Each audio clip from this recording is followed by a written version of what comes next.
will be an opportunity. I've just started recording. I believe you probably would get a notification. We are recording all of the presentations for archiving and then eventually distributing on social media. If you do not wish to be visible or present on the recording, you're free to deactivate your camera if you'd rather not be seen, if you're incognito. But we are recording as of now, and it'll be edited first and probably tightened, but then it'll be online, likely on YouTube and maybe elsewhere. So I've now done that item off the checklist. First, I'll introduce myself. My name is Brent, VOI2HF. I'm located in Stratford, Prince Edward Island. And we have with us today, John Langille. Chorus on public service event. VE1CWJ. And John will be presenting us about his journey through satellites. I've already tried to mute everybody, but if someone shows up, I'll be looking at the chat to see if there's someone who can identify anybody who needs to be muted. That'll be quite disruptive if that doesn't happen. So John will be speaking here with us very shortly. He is an amateur radio, a fairly recent vintage, actually. He's been licensed for about 4 years, maybe a little more than that. He's a member of the WestCumb and also the Truro amateur radio clubs. And most often you'll find John chasing satellites, new grids, amateur satellites, the magic band, 6 meters. And in the real world, John works as a power engineer for Dalhousie University. So while John stands by, I'm going to share my screen and I will begin the video. And I invite you all to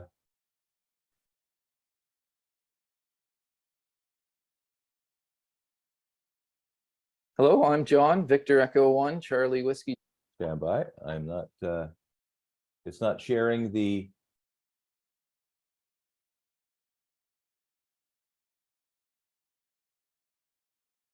it's not sharing the piece that I wanted it to share. So it keeps, all my monitors keep moving around on me. So I will keep trying this.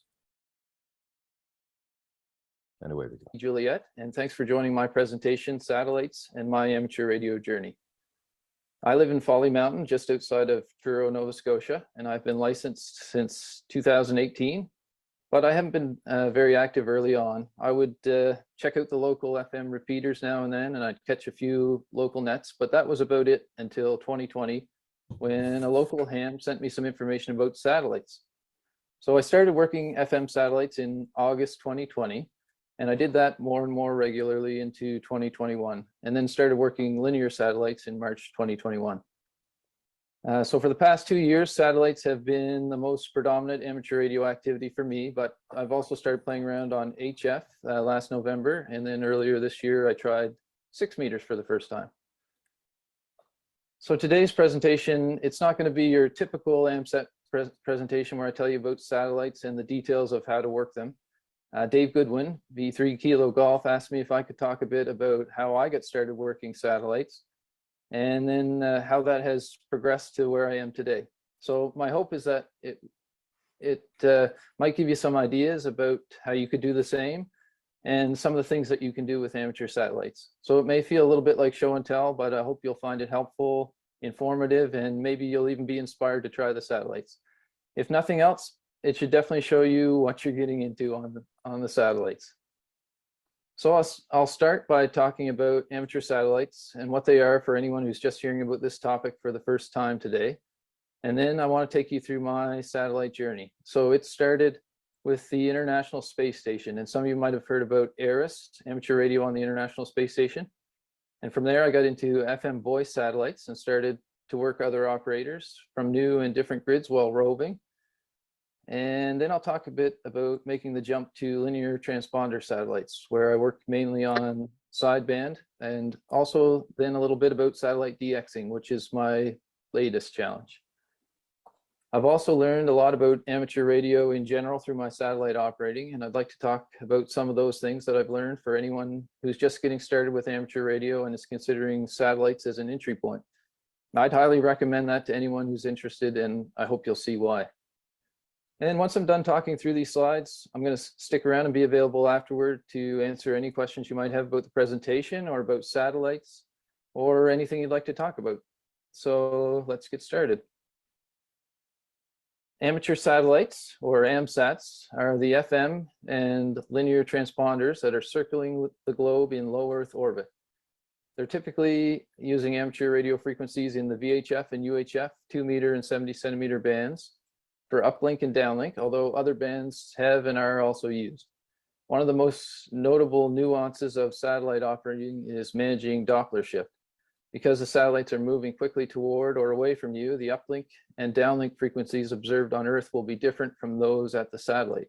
So I'll talk more about that in a minute. You can think about an FM voice satellite like an orbiting crossband FM repeater.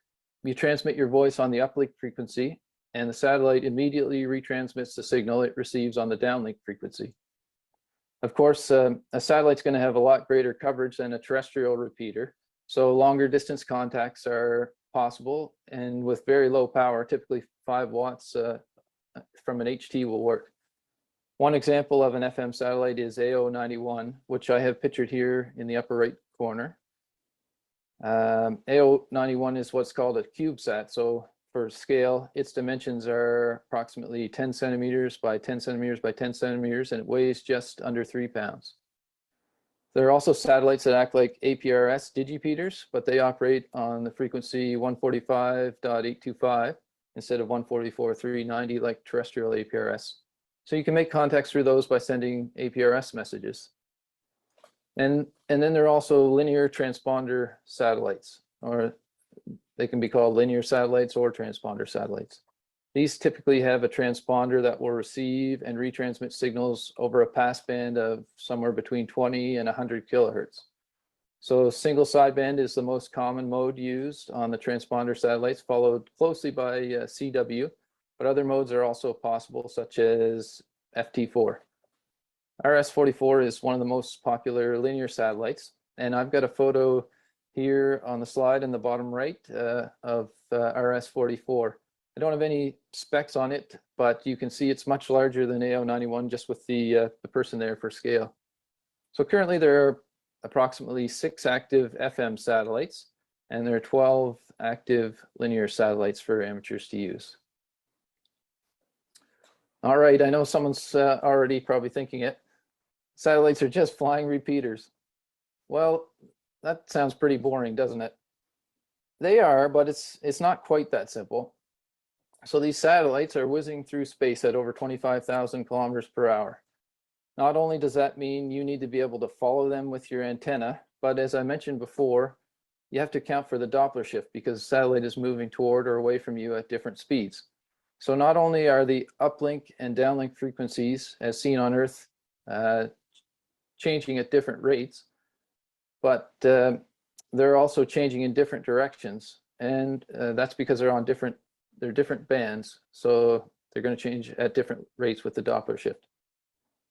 Oh, and also they're going to be changing differently at different locations. So the frequency on my radio dial is going to be different than someone I'm attempting a contact with who is somewhere else on the Earth.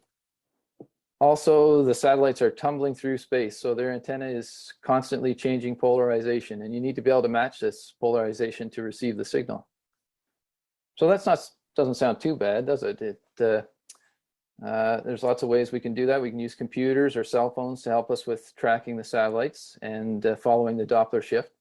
And we can also change the orientation of our antennas using our hands if it's a handheld antenna or an antenna rotator. So that seems easy enough.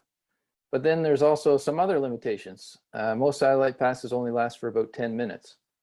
So if it has a higher orbit, that could be as long as 20 minutes. But if it's a satellite that's passing at a low elevation where you want it to be to work a DX contact, then it could only be visible for seconds.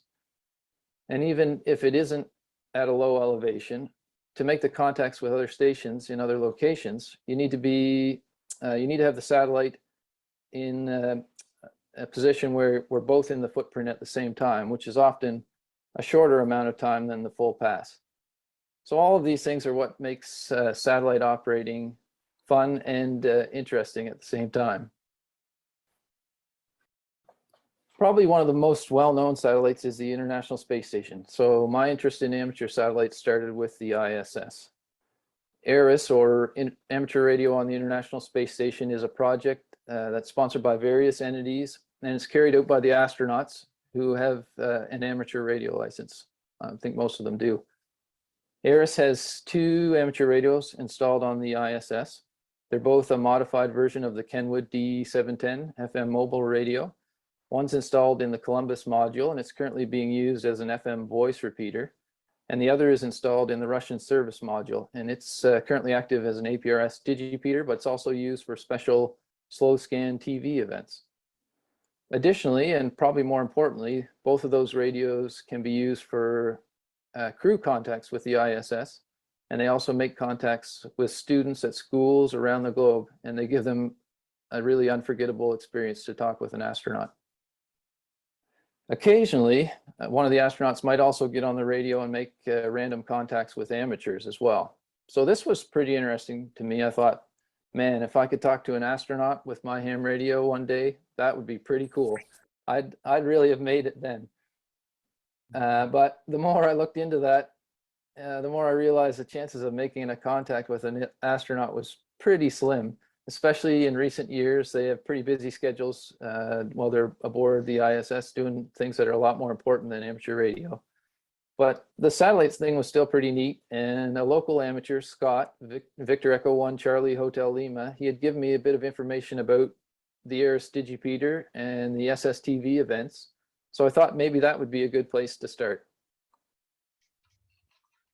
Some of you are likely familiar with SSTV. There's various SSTV formats, but the idea is that you can send an image as a digital signal with your radio, and then someone on the other end can receive the image as a sound and decode it to view the image on their computer. So this is commonly done on the HF bands, but ARIS also has a computer set up to do this in the Russian service module, as I mentioned. So the ARIS SSTV events are kind of infrequent, maybe a few times a year, but they still have quite a following. I really enjoy receiving the images, and my kids even think it's fun too. Usually they'll have a theme for an event, and a series of images, usually it's about 12, are transmitted repeatedly over a few days. So the one on the screen here is an image that was from a series in 2020 on Russian helicopters. So the SSTV events operate on the downlink frequency 145.800 megahertz, and the mode is usually PD 120. So they transmit an image for a 2-minute period, and then there's a 2-minute delay until the next image is transmitted. So with the space station passing over the sky in about 10 minutes, in the best case scenario, you might capture 3 images, or sometimes only 2 is possible, or maybe 1. So I looked back through some photos, and I found this image that my wife took of me in April 2019 with my 4-element Yagi that I cobbled together with some wire and a piece of PVC conduit attached to my Baofeng HT, where I was receiving some audio from the ARIS SSTV event. So there's smartphone apps you can use to decode images, or you can record the audio and decode it later with a computer or Raspberry Pi software. If you do a Google search for ARIS SSTV, you'll find all the information that you need, but I found this Blogspot website that's on the screen to be one of the first places that posts information on upcoming events. So also on the space station is the ARIS Digipeater, and it was another one of my early satellite ventures. When there weren't SSTV events happening, which was most of the time, the ISS radio was configured for Digipeater mode. So sometime in 2019 or early 2020, my same friend Scott, V1CHL, and I started playing around with the ISS Digipeater. So initially my goal was just to receive and decode some packets. And I did this using an FM mobile radio I had as a base station at home connected to a vertical 2-meter antenna. And I just fed the audio from the radio into my computer, and I ran a software modem, packet modem, to decode the audio that I was receiving. After a lot of fiddling around, we did receive some messages, and then my attention turned to transmitting. So after a lot of time and mostly disappointment, I was able to have a few of my messages digipeated successfully by the ISS. And then they were also received by a station that was running a satellite iGate. So I was able to see that somebody else had received them, but I was never initially successful making a contact. And this probably had gone on off and on for the best part of a year. So the image on the screen here is when I finally did make my first ISS Digipeater contact with K4 KDR in November of 2020. And you can see the idea of the QSO here. But despite starting out tracking the ISS earlier, my first Digipeater didn't actually come until after I made my first FM satellite contact. My first experience on the FM satellites was in the summer of 2020. The same friend, Scott, V1CHL, who had been along for my earlier space station experiments, sent me a sheet with the uplink and downlink frequencies for one of the FM satellites, AO91. I've been looking at some of these other satellites on my computer when I was tracking the ISS, and I was watching some videos on YouTube about satellite operating. So one that I can remember is John Breyer, Kilo Golf 4 Alpha Kilo Victor. He has a YouTube channel, Space Comms. It's one of the ones I first remember watching, and it inspired me for my early satellite attempts. With a little bit of information that I had gathered from the internet, I put together a really simple FM satellite station using some equipment that I already had on hand. And you can see it here pictured on the screen. All the videos I watch really drove home the point of being full duplex, or being able to continuously monitor the satellite's downlink even while you were transmitting. So I made a point of trying to be able to do that. And thinking back now, I'm really glad that I made the effort to do that, because it really helped. I didn't have one radio that would do that alone at the time, so I made a setup with 2 radios. I had an old 2-meter Yaesu mobile that I used for the VHF downlink on AO91, and it was powered by originally by a 12-volt booster pack that I got out of the trunk of my car, and I made up an extension cord so I could set it on the ground beside me while I was operating. I plugged my headphones into the back of the radio with a Y splitter, and also had a recorder so I could record the audio from the satellite passes. It was another idea that KG4AKV had on his YouTube channel, and it proved to be invaluable also. For transmitting, I had my trusty old Baofeng HT. It was the only radio I owned at the time that would transmit on the UHF band. So I jammed all that into an old camera bag, and it worked surprisingly well slung over my shoulders. After searching a little bit on the internet for antenna plans, I found one by Victor Echo 2 Zulu Alpha Zulu, and it was one he had made from wood and brazing rods into a crossed Yagi for 2 meters and 70 centimeters. And I thought I could probably make that fairly closely with some copper tubing that I had and a piece of PVC conduit. So you can see here on the screen what I came up with, loosely resembling his plans at least. And I attached some cheap coax, and off I went. So it's not very pretty, but it was practical. And I think most hams could probably put something together with this, with some equipment that you have on hand and a little bit of ingenuity. For me, it was about initially trying satellites at a minimum cost, and I didn't know where it was going to lead at that point. So I learned very quickly that I wasn't really prepared for what was about to unfold. I had studied the phonetic alphabet for my basic exam, but the action on the satellites was way faster than I expected. An HF contester would probably just laugh at me, but my experience was on the local FM repeater, where I was lucky to have one person come back to me if I put a call out. So some of these satellite passes for 10 minutes would be nonstop, filled with QSO exchanges. So I started out just by listening and writing down some of the call signs I was hearing. I was too nervous to jump in and respond at first. I didn't think I'd be able to remember what I was hearing. But saying that, I think that's a good way to start anything is to listen. So I'd encourage anyone else to do the same thing. By listening, you really get the feel of what's going on and how to make the exchange. While listening, I could also practice tuning for the Doppler shift. Although on AO91 with the VHF downlink, that was pretty easy. But tuning the uplink frequency was more important, and it would come later. I probably listened off and on for a few weeks. And after a while, I discovered that the satellite passes at night were a lot calmer. And this seemed like a good place to start. That was fine by me. I was working night shift, and at the time, I could slip out during my break into the parking lot and catch a satellite pass. So I finally got up the nerve to reply to a US station on I guess it was August 22nd, 2020. I made my first contact with November 1 Echo Victor Kilo. It was about 1:15 in the morning on AO91. And after that, the next night I went out again at the same time and I worked 3 more stations. So it just got easier from there. For me, being able to hear a call sign on the satellite and remember it long enough to call back a few minutes later took a lot of practice.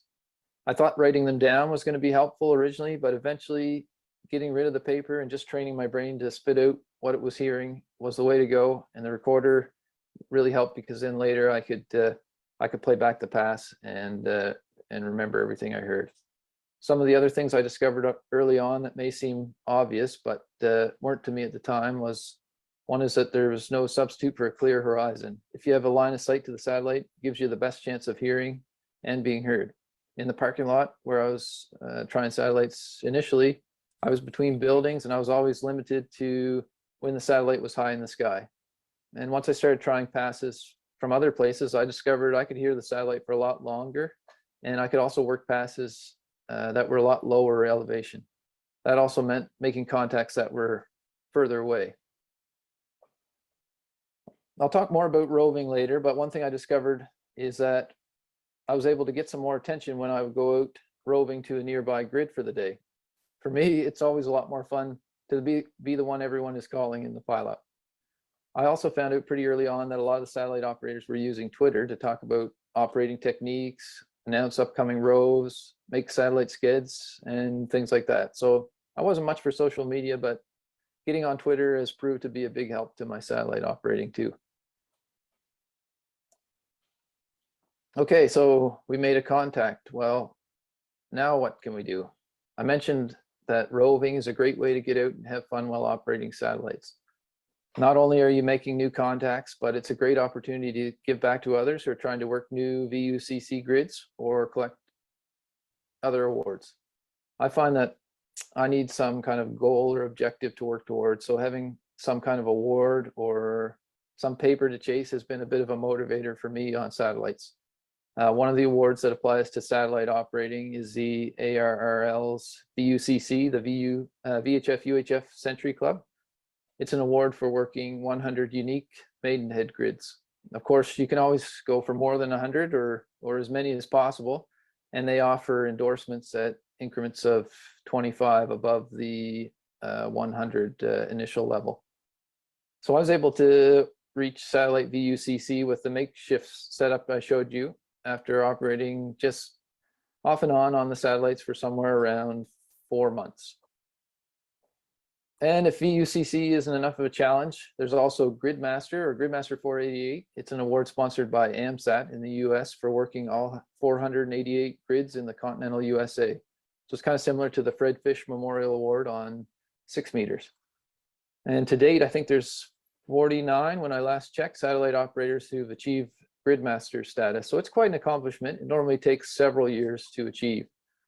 But beyond that, why not try for DXCC on satellite, working 100 countries? There's a number of stations that have done that. I'm not sure exactly what the split is, but I think some of the call signs on the DXCC list probably date back to when there were high Earth orbit satellites. So ones like AO10 and AO13, which were at higher altitudes and permitted longer distance contacts than the low Earth orbit satellites we currently have. But that's not to say that there isn't people still doing it. And DXCC can be easier depending on your location. For example, there's a lot more countries in a small area in Europe than there is in North America. So it's not surprising that we see more European call signs on the DXCC list. The last person I know of that was able to achieve DXCC on satellite is Rick, Echo Alpha 4 Mike in Spain. And he just worked his last 2 countries back in August. So besides these awards, there's also lots of other things you can do to enjoy satellites. There's a group of guys in the US I just hear every morning getting on some different satellites and saying hello. It's always fun just making new contacts or maybe being somebody's first contact on a satellite. And then there's always new satellites going into orbit, or maybe a new mode to try on a satellite. And setting distance records on satellites is something else I've enjoyed.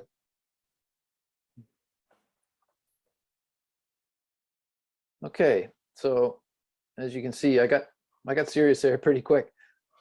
Once I had convinced myself that I wanted to work satellites, and I did that with just the makeshift setup I showed you before, I eventually decided I wanted to put together something that was a little bit more polished. So this was early in 2021, after a few months of operating on FM satellites. And I was still just thinking FM at that point because I didn't know any different, I guess. There are a few VHF, UHF crossband radios out there that work well for satellites. So the Kenwood THD72A is a great satellite radio, but unfortunately it's not in production any longer. So you can use two HTs, one for transmit and one for receive. That's another option, but it's a bit of a juggle to manage the two radios. There's also a number of FM mobile radios in production that have crossband capability, like the ICOM 2730, or Yaesu has the FTM 300 and the FTM 400 that'll do it. From Kenwood, there's the TMD 710. But I mentioned before, I was watching KG4AKV on YouTube, and he was using a Kenwood TMV 71A. And my friend Dana, VE1 Victor Oscar X-ray in Truro, was also using a V71 for FM satellites at the time. And then it just happened that there was a TMV 71 that came up for sale locally, so I ended up purchasing that. So along with the radio, I needed a VHF UHF duplexer to connect the radio to the two separate ports on the satellite antenna, and coax to make the connection. So you can see the duplexer hanging off the back of the camera bag there. I used a Comet duplexer, and I've always used the LMR 240 Ultraflex coax. It's a little bit better quality, and it's helpful when you're trying to receive really weak signals. I also needed a more portable battery than the old booster pack, so I started using some small sealed lead acid batteries that would fit in the bottom of my camera bag. But eventually I got a lithium iron phosphate battery that works way better, and it's a ton lighter. So you can see it all there in the camera bag, the radio and the mic, also a set of headphones, and I had bought a proper audio recorder by this point. And then for tracking satellites, there's lots of cell phone apps that work well. So I use one that's I've shown on the screen here called SatSat. And I also like to have an old-fashioned compass to take along so I can locate myself. And what's not shown here is the antenna. There's two commercially available antennas that are commonly used by satellite operators. I use the Arrow antenna. It's a crossed Yagi like my homemade one, but it's using aluminum archery arrow shafts on an aluminum boom, which disassembles easily for transport. And it'll show up in a few of my later pictures. Another popular satellite antenna is the Elk. It's a 2 meter, 70 centimeter log periodic. And apart from the basic design, one of the major differences is that the Elk has a common port for VHF and UHF, whereas the Arrow has two ports. So with the Elk, you don't need a duplexer. So this is the V1CWJ FM satellite setup 2.0, and it's still often what I use on FM. My first satellite rove to FN84 was the day after I received my Arrow antenna. So it was pretty exciting to get out and see how this setup would perform. But just a little bit about roving. As I mentioned before, as satellite operators, like anyone who's working on VHF and above on terrestrial modes, we like to collect VUCC or Maidenhead grids. Most of you are probably familiar with those. It's just a way of dividing up the globe using letters and numbers to define the location. And each of the grids measures 1 degree of latitude by 2 degrees of longitude. So that makes 32,400 of these 4-character grids on the surface of the Earth. So as you can imagine, there's lots of them that don't have any amateurs living in them, and let alone satellite operators. So the only way you're going to work some of them is by a rover going there. So whether that's somebody driving there on land, traveling by airplane to get there, or sometimes you might even work someone on a boat.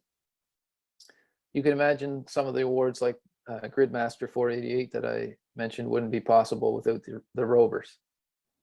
I've worked many rovers myself, and some of them have given me dozens of different grids on satellite. So I started roving on FM satellites in early 2021, and I've made contacts from many of the grids in Atlantic Canada. I've got a map here that shows Atlantic Canada and some of the grids there. And it's been a great experience for me learning how to do portable operating. Even though I do operate portable at home with my satellite setup, it's really a good test when you're out in the field. And it's a lot of fun to be able to give back just a little bit to the satellite community. Sometimes you can operate from the boundary of 2 grids or even a corner of 4 grids to give out multiple VUCC credits at the same time. That's fun, and it's also really productive to do that, and a lot of people get pretty excited when you get out giving out multiple grids on a grid line or a grid corner. So I put up a few photos here of some of the rows I've done with arrows pointing to where they are on a map. Operating next to the water in Atlantic Canada is an easy advantage because you can almost always guarantee a good horizon in one direction. But some of the ones I'll point out here is a rove I did last November to Fox November 9-4 on the bottom right. Here I use my bicycle to go down a dirt road and cross the grid line into that FN 9-4 grid and make a few contacts for a satellite pass. And another memorable rove was this March. I drove up to New Brunswick and Quebec one day and activated 7 different grids there. But the most memorable contact of the day was with my satellite friend Patrick, Whiskey Delta 9 Echo Whiskey Kilo, and it was at the Fox November 5767 grid line, where I gave him the last 2 grids he needed for his Gridmaster award on the SO50 satellite. After working the FM satellites for over a year, I was hearing more and more about linear satellites. This seemed like it was going to be the next progression for me. Some of the reasons for this are that it meant there was more satellites I could work, which meant more opportunities for contacts. And also each of the linear satellites has a transponder. I mentioned before, it has a bandwidth of somewhere between 20 and 100 kilohertz. So that means there's just more room for everyone. And because of that, the pace tends to be a lot more relaxed than it is on the FM satellites. I was also hearing specifically about this one new linear satellite, RS-44. It had a lot higher orbit than any of the other current satellites. And that meant that it had a bigger footprint. So longer distance contacts, somewhere around 8,000 kilometers could be made versus the 5,000 to 6,000 that was possible on some of the current FM satellites.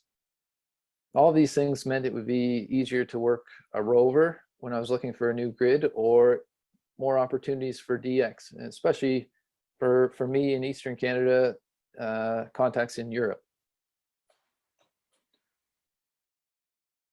That seems like a lot of upsides for sure, but the downside was that it meant I needed to get some different equipment again. And most of the radios for linear satellites are more expensive than FM.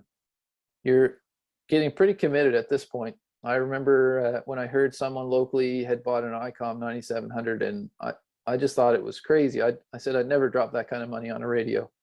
But then maybe not even a year later, I did. And when I started thinking about getting into linear sats, there were really only 2 kind of standard options people were using. One was to pair 2 all mode QRP radios. You could have one for transmit, one for receive. And this is commonly done on satellites using the Yaesu FT817 or FT818. So you put 2 of them together and you have a full duplex satellite set up for linears. And now some people are even doing that with the ICOM 705. But the other option was to purchase a commercially available full duplex satellite radio. And in 2021, the only satellite radio on the market was the ICOM 9700. So of course, there's probably lots of other ways you can think of to do this. And maybe you have some radios at home you could do that with, but these seem to be the most commonly used. So let me show you what I put together for a linear satellite station. After looking around a little bit and not seeing much available in the lines of an FT817 or 818, I took the plunge and ordered an ICOM 9700. I remember not being so sure about it at the time, but maybe a month afterward, I was still second guessing myself, but honestly, now I have no regrets about it. It's been a great satellite radio. I use my 9700 portable. You can see a picture of me here with this. I have side rails on it. I wear it in front of me with a shoulder harness. I also have a cheap Windows tablet PC that I picked up secondhand, and I stick it on top of the radio with a suction cup mount. So it allows me to run software like SatPC 32, which is a common one for tracking satellites. And it even has the capability to talk to the radio over USB for Doppler control, which has been helpful for some challenging DX kids. Unlike the FM sats, the linear sats, you're doing a lot of tuning, both tuning for Doppler and also tuning to find other stations on the transponder. So available hands are really at a premium. I've got a 12 amp hour BioNO battery that I use. I normally just throw it on the ground beside me. So it's not extra weight and it's not in the way. It powers the radio. The headset with the boom mic is really a must. That way I have one hand free for tuning while the other hand holds the antenna. And I can always switch hands pretty easily if one hand gets tired of holding the antenna. So I still always try to take it along my compass, and I'm using the same arrow antenna that I was using with my FM satellite setup, and also same good LMR 240 coax. So I can pack all this away in a Pelican case, but I'll admit it's definitely not as convenient as my FM setup.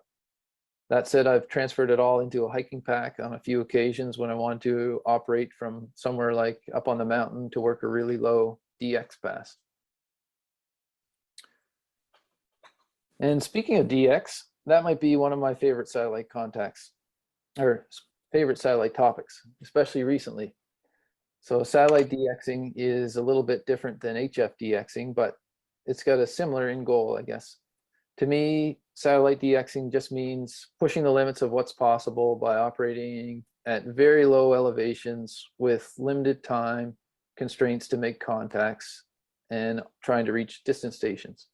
So often a satellite DX contact might be set up ahead in advance using the internet just to identify a suitable orbit where both stations can see the satellite and are available for the sked.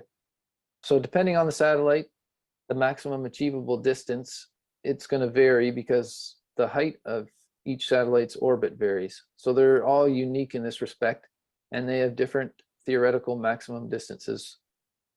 Often satellite orbits are slightly elliptical, so it has a distance where it's furthest from the Earth that we call apogee, and it'll occur at different locations over the Earth at different times. So currently, I mentioned before, RS-44 is probably one of the best DX satellites just for the fact that it has the highest altitude orbit at apogee, reaching over 1,500 kilometers from Earth's surface. So if you can find a time and a date where the apogee occurs at the midpoint on the greater circle path between two locations, contacts of over 8,000 kilometers are possible and have been made on RS-44. I think the distance record is over 8,400 kilometers. So in those apogee conditions, it's possible to reach distant countries that aren't available at different times of the year. But you can still DX on other satellites too. And besides just working new distant countries, AMSAT also maintains a list of distance records for each of the satellites. So setting a distance record usually involves finding a location where it's possible to hear the satellite at a very low elevation, maybe 0 degrees or even below.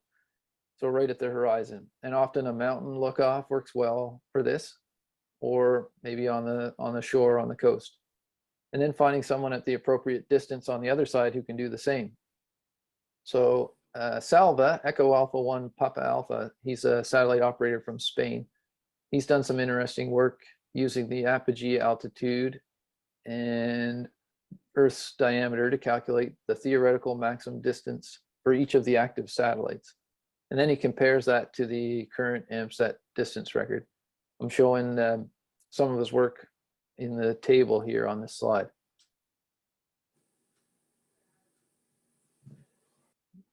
So that's just a taste of what you can get into on satellites. But remember back when all this started, I said one of the things I set out to achieve was to talk to an astronaut, and that there hadn't been much activity from astronauts on the ISS radios for a number of years. Well, in June of this year, that all changed. So US astronaut Kjell Lindgren, who I have pictured here on the slide, he's also amateur radio operator KO5 Mike Oscar Sierra. He traveled to the space station on the SpaceX Crew 4 mission, and he started popping up randomly on the ISS crossband repeater over North America, and he was starting to make random contacts with amateurs who were listening. So I followed him pretty closely over a few weeks, and finally on June 18th of this year, I was able to make a contact with November Alpha 1 Sierra Sierra, which is the call sign of the International Space Station. Definitely, it is a big highlight of my satellite activity, and I'm sure the same is true for many others around the world who made their first contact with NA1SS this year. And Kjell also participated in the field day this June with NA1SS as the call sign, which was pretty neat to listen to.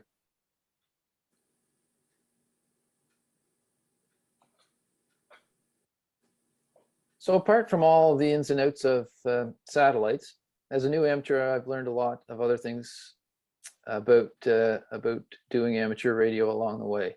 I thought I'd just quickly run through some of them to give you an idea how satellites could be a beneficial introduction to the hobby in general for someone else who's just getting started. The first thing I discovered very early was that I was going to need to keep track of contacts I was making. I heard about Logbook of the World, and I quickly got up to speed on that by manually entering each QSO through the TQSL software that ARRL provides. But in a short time, I realized that I need to be keeping track of my own contacts in my own logbook, and I started using CloudLog and online logging software. This made logging so much easier, and it has transferred over to HF and other modes of operating pretty seamlessly. The other thing that happened fairly early on is that I started getting QSL cards in the mail. First, I didn't know what to do with these, but after asking some questions, I became familiar with the process for sending and replying to QSLs, both direct and via the QSL Bureau. Also, prior to satellites, my only amateur activity was on 2-meter FM, so I've also operated a bunch of new modes for the first time on satellite. This included APRS or packet through the ISS Digipeater, and then the D-Star digital mode, which I operated through AO27, one of the FM satellites that's designed to pass D-Star. I also made my first sideband contacts, as well as FT4 and CW on linear satellites. So the images here are of an FT4 contact I made on the RS-44 satellite. Not only were each of these a great learning experience for me, but it's also a lot of fun to try something different than just the normal satellite activity. Working satellites has been a great introduction to portable operating. We talked about roving earlier. I do satellites portable all the time, even when I'm at home, but operating away from home when I'm roving really tests how prepared I am. So you quickly learn what things are important, like managing your battery power, having backups and spares for things like cables that can fail, and then just getting your bearings when you pull up to a new location. Well, hopefully you remember to bring your compass along. I feel like I'd definitely be better equipped now to set up a field day station or operate portable on HF with some of the lessons I've learned from working satellites. And in addition to just general portable operating, there's also some parks on the air and summits on the air activity on satellites. I learned about both of these activities after making satellite contacts with other amateurs who were activating a park or a summit. And I've since made a few POTA activations myself on satellites while I was out roving. I've yet to do a SOTA activation, although I have received an APRS message a couple of times when I crossed into an activation zone while I was heading to a local mountaintop to work satellites. I've also picked up a whole bunch of what I call ham skills through satellite operating. So that includes things that are basic, like making a proper QSO exchange, to things like making my own coax jumpers, or maybe making some audio cables, or knowing some tricks on how to break through a pileup, and things like how to set up a sked with another station. So all these things have given me a huge start as I learned to operate on some of the other bands and explore different aspects of the hobby.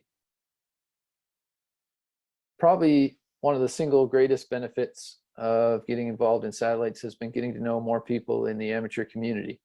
I've got a few pictures here of some of the other great satellite operators I've had the opportunity to meet in person. V1VOX, Dana from Truro, VY2HF, Brent from Prince Edward Island, and V3 Fox Uniform, Chris from Ontario. But in addition to these guys, I've also connected with dozens and dozens of other amateurs around the world, some of whom I chat with almost daily, and I feel like I could drop in on if I was ever in their area. Whether it's just chatting about an upcoming satellite grid activation or having someone answer a technical question about operating, the camaraderie I've experienced among amateurs is really exceptional. And by immersing myself in this group, it's been a huge resource for me. So what have I learned about while operating satellites? I think you can see it's not just satellite stuff. I really feel like amateur radio could have hit the back burner for me if I didn't get connected, and satellites has been my way in. What's next for me in amateur radio? Well, I'm actively working on satellite DXCC and Gridmaster, and I think the end is in sight for both. But I hope to do some more satellite roving, and maybe next year even throw in some 6-meter roving or an HF POTA activation as well. So this winter, I hope to work on my CW, and I'd like to try that exam. But beyond that, it'd be great to incorporate a satellite de-expedition with a holiday trip in the future, or maybe one day organize contact with an astronaut at my kid's school. I hope to stay active on the satellites, but I'm also looking forward to working 6 meters again next year, and also trying some of the other bands more seriously in the future. Thanks very much for joining me today. I hope this has given you a little taste of what satellite operating could look like for you and what there is out there to explore. If anybody would like to loop back with me after the presentation, I've got some ways you can do that on the screen now. I'm always excited to talk about satellites, so feel free to look me up on Twitter or send me an email. And if you don't get those right now, you can always look me up on qrz.com. But right now I'm available to stick around and answer any questions that you might have.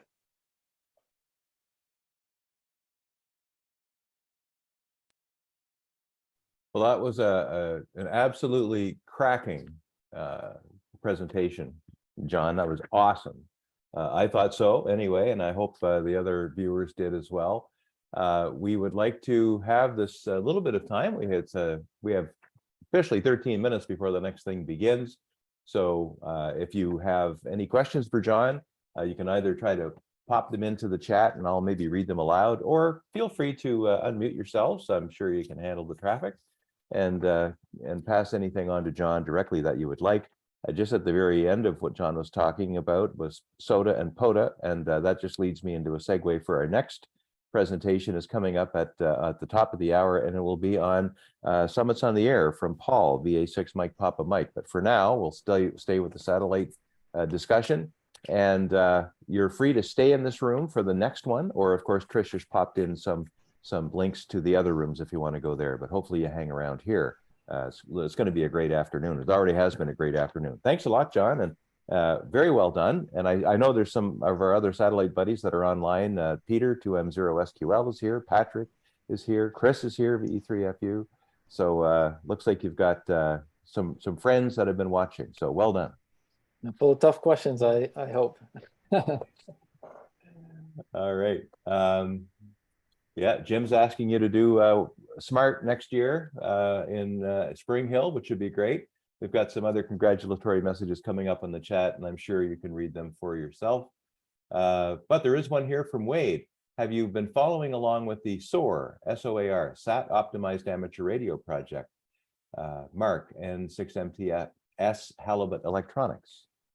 Yeah, I guess I've been watching a little bit. He's been posting some stuff on Twitter about his radio, and I know he's got some beta testing going on. I think Patrick, who's in the room here as well, Whiskey Delta 9 Echo Whiskey Kilo, he's had a SOAR, I don't know what he's calling it, version 1 radio, and done some tests with it. So they're actively working on it, but I don't know any specific details about that. other than I can just say that what it is he's working on a radio that's made just for doing satellites. So it's right now it's just doing FM satellites. It does all in the radio. It does audio recording. It does satellite tracking. And I think it even does Doppler control. And of course, it's full duplex. So it's a pretty cool project. If anyone hasn't heard of it and is interested, look that up online, SOAR.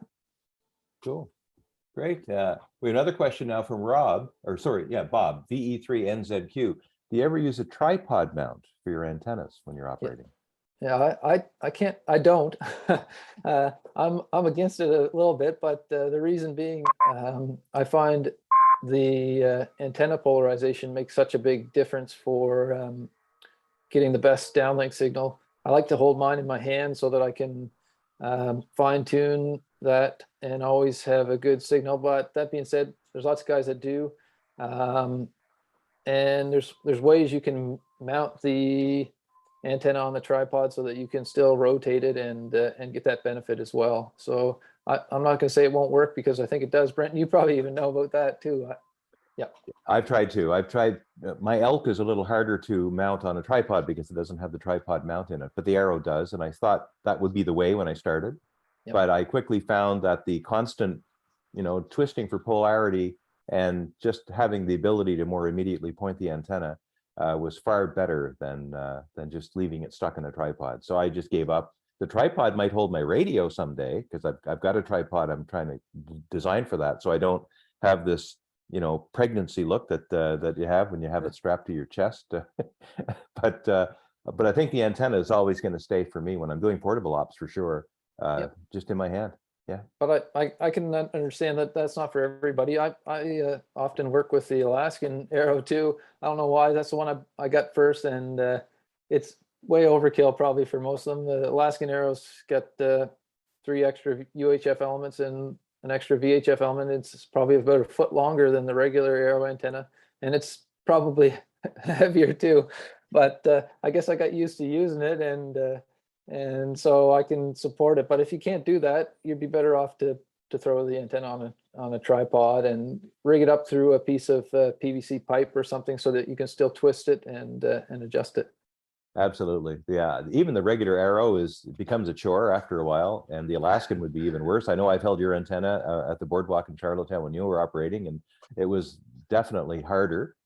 Ken, BE3HLS in Thailand, he has been building, just in his little cottage industry and out behind his house, some fiberglass booms for the arrow. And I've got one of them now. And it's a very, very nice addition to my ability to hold the antenna up for longer periods of time. Cool. Well done. I see a question there about Vox or push to talk. So yeah, I actually is that from Chris? Yeah. I've been mashing the transmit button on the front of the 9700 for my push to talk. I never really tried Vox, but I know there's lots of guys that do use that on linear satellites, and it works pretty well. I think probably I tried a foot pedal for about a day, and I didn't like it because it was still winter and there was snow on the ground, and didn't work out so well for me. But yeah, I just used the push to talk button on the front of the radio. Just to add to that, what I've done with my 9700 is I've just actually hit the transmit button on the front. And if I don't talk, of course, nothing's happening. So if I hit the transmit button, then it's almost acting like a Vox, but I'm not worried about it catching my voice. It's always on. And it's a lot easier for me to use both hands to find myself. Sure. That way too. Yeah. Yep. All right. Some tricks about breaking into pileups. Can you share 1 or 2 of those from Andy? I'm not the expert at this. I'm no HF contester or whatever, but there are pileups on satellites when somebody's roving or in a rare country or whatever.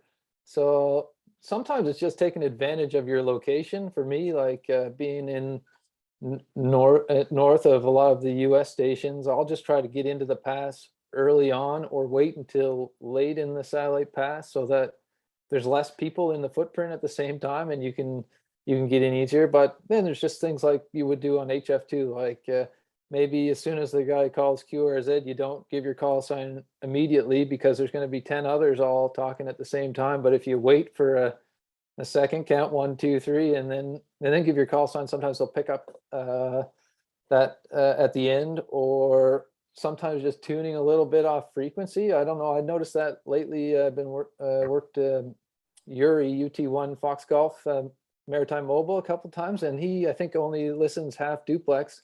So I think he's always tuning anyway to try to listen for calls, and I'll sometimes try to tune a little bit higher in frequency and call him, so that, I don't know, I find that on sideband, I hear those higher frequency voices easier than the ones that are a little bit low and muddy. So those are my big secrets there, but I'm sure there's lots of people that work at HF and have better ones than that, but that's what I was meaning when I said that.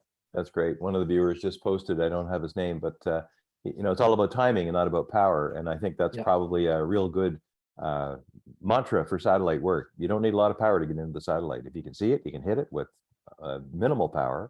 Yeah. In fact, we've seen, and Peter 2M0SQL is well familiar with this on AO7. When you use too much power, the satellite, because of its delicate condition, will actually flip modes and cause all kinds of confusion and heartache. So yeah, I saw that yesterday.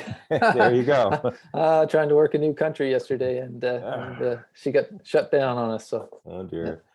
All right. Well, thank you very much again, John. Fantastic presentation. It'll be up on YouTube. I had a couple of video blips there. It winked out for a couple of times, but I think for the general audience, it'll still hang together nicely when it's up later on social media. Much appreciated. Great job. Well done.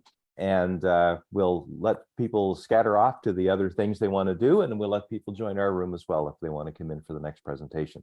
Thank you once again, and we'll see everybody at 3 o'clock Atlantic, 2 o'clock Eastern, earlier out west, and thanks again. Just a question I have on the IC 9700. Sure. I assume you don't operate at full power then on a satellite. No. Often you can run it. Often you can run it on the 0% setting on a overhead pass. On some of the satellites have really sensitive, sensitive all right, receivers. Yeah. Okay, thank you. Oh, you're welcome. All right. Take care. Thanks. Yeah, thank you, Brent. Thank you, John. We'll be talking to you soon, maybe on a satellite. Indeed. I hope so.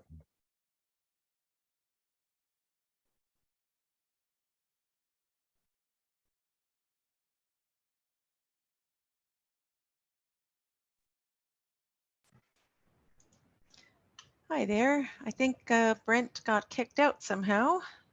I think I'm still here. You are still there. You froze for a minute. Okay. Okay, yeah. My other self might have been kicked out. Maybe, I don't know. Nope, I see you both there. Okay. Excellent presentation. Loved it here in California. Excellent. Great. Thanks for joining. I'll get out of the way, Brent, because I know you got another one coming up. No problem. Thanks, John. Okay. Have a good afternoon. You too. Thank you. Trish, I know you were worried about, or not worried, but you were wondering about my recording. I thought it said I was recording to the cloud, but perhaps not. But if it is recorded locally, I'll find it at some point and I'll make sure I share it with you. Okay, you can just put it in the Dropbox at some point. Not a problem. Okay. Thank you. And I'm just trying to find your presenter for your next one around. Okay, that should be. I emailed him a couple of days ago just to make contact and say hi, but I did not hear back. So. And I've just sent it to him again. Okay. I could send him a link because he may be in one of the other rooms. I don't know. Could be. So I am just going to go to the main room and help some people get in. And we will see if there's any problem, just wave your hand, let me know, do something. All right. We'll go from there. You may be presenting. Oh boy. Yeah, it won't Although take long. I think he did upload his presentation to Dropbox. Oh, okay. I didn't get that, or I didn't see it. Let me I'm going to just check for you, okay? All right, thanks. There's 3-1. No,